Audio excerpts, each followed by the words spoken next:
तो ये भारत की जो ज्ञान परंपरा है, या जो आदिवासियों की ज्ञान परंपरा है, संगम लिटरेचर की ज्ञान परंपरा है, नॉर्थ ईस्ट की ज्ञान परंपरा है, कश्मीर की परंपराएं हैं।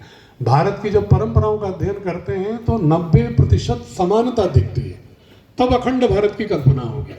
तो सीमित पृष्ठों में, सीमित समयों में विद्यालय जो भूमिका निभा सकता है, और टेक्स्ट बुक, असेसमेंट और पेडागोजी किस तरह रोल प्ले कर सकती है, इसी के एक्सपेरिमेंट को लेकर के बोर्ड भारत सरकार के निर्देश पर आगे बढ़ रहा है। उसमें आप सभी का सुझाव, सहयोग और को ट्रैवलर, सहयात्री होने की आवश्यकता है।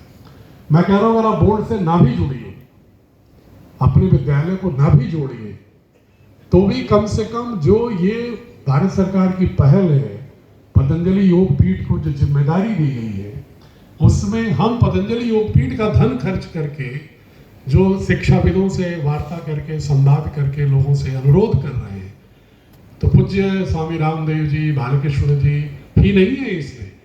नाथ संप्रदाय के निर्मलानंद जो IITian संत है, छुनछुन आश्रम, गुनगुन आश्रम वाले, कर्नाटक वाले IITian संत है नाथ संप्रदाय, वो मेंबर है।